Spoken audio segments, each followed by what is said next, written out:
Good morning. আজকের ব্লগটা এখান থেকেই শুরু করছি। মামামকে স্কুলে পাঠিয়ে ঘরের সমস্ত কাজ শেষ করে সোজা চলে এসেছি আজকে রান্নাঘরে। আজকে ছোটো মাছের চচ্চড়ি করব। আর জানো তো অনেক দিন পর চাল কুমড়ো এনেছে, আজকে চাল কুমড়োটা বানাবো। চাল কুমড়োটা কালো জিরে ফোড়ন দিয়ে আর পেঁয়াজ কুচি দিয়ে ভাজা খেতে দারুণ লাগে, কিন্তু এই নারকেল কোড়া দিয়ে নিরামিষ করে খেতেও কিন্তু খুব ভালো লাগে। তোমরা কিভাবে চাল কুমড়ো বানাও আমায় কিন্তু জানাতে ভুলো না।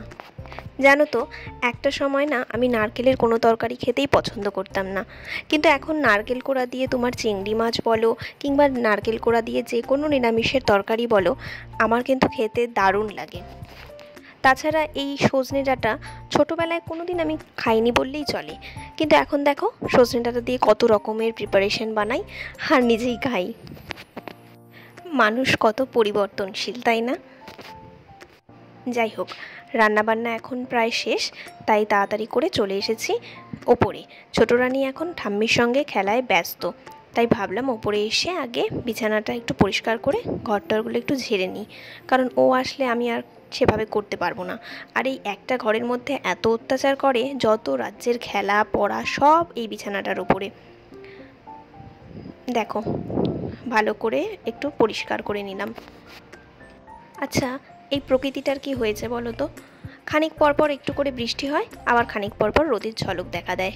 কাপড়গুলোকে ওপরে রাখবো নাকি কাপড়গুলোকে তুলে আনবো ডিসিশন নিতে পারি না। জানো তো বেলি গাছে আর শিউলি গাছের গোড়ায় দেখলাম কতগুলো ছোট ছোট নয়নতারার চারা হয়েছে। ওইগুলোকে তুলে একটা টবের মধ্যে ট্রান্সফার করে দিলাম। প্রত্যেকটা গাছের মাটিতেই নয়নতারার চারা ছোট ছোট করে বেরোয়, তো ওগুলোকে এক জায়গায় জড়ো করে আমি আলাদা একটা টবে ট্রান্সফার করে দিই।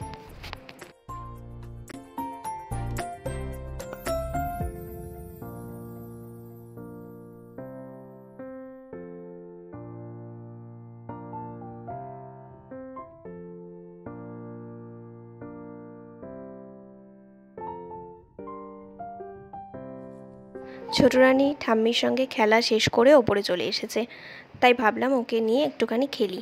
ও এখন নিজে নিজে একা একাই কি সুন্দর এটা দিয়ে খেলছে, দেখো নিজে নিজেই সাজাচ্ছে আবার নিজে নিজেই সব ভেঙে ফেলছে।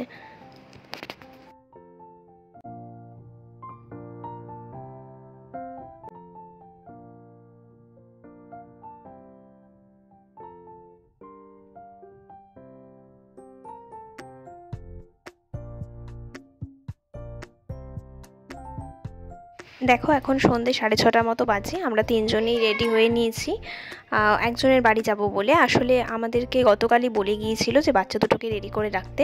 কোথায় যাচ্ছি আমরা বলছি, তার আগে আমরা দেখো সবাই বেরিয়ে গেছি ওই ওনাদের বাড়ির উদ্দেশ্যে। প্রথমে গিয়েই আমরা মন্দিরটা দর্শন করলাম। ওনাদের বাড়িতে আজকে সন্তোষী মার পুজো হয়েছে, আর সেই উপলক্ষেই 8 জন বাচ্চা লাগে, তাই মামামদেরকে ওরা ডেকেছিল। জানো তো এই নিয়মটা নবরাত্রির দিনও 9 জন বাচ্চাকে দিয়ে অনেক বাড়িতে করায়, আর ওরা দুজন কি সুন্দর করে সেজেগুজে যায়। তারপর একইভাবে ওদের পা ধুয়ে দিয়ে তারপর ওদেরকে লাল চিলি মাথায় পরিয়ে ওদেরকে কি সুন্দর করে বাচ্চাগুলোকে আরতি করে, মানে রীতিমতো পুজো করা বলে। এত সুন্দর লাগছিল এই নিয়মগুলো দেখতে। শেষে বাচ্চাগুলোকে প্রসাদ খেতে দিয়েছিল আর আমরাও প্রসাদ খেয়েছিলাম। তারপর ওদের হাতে লাস্টে আলতা, টিপের পাতা, চুড়ি এগুলো ওদের হাতে সবাইকে দিয়েছিল। আজকের বিকেলটা কিন্তু আমাদের খুব ভালো কাটলো।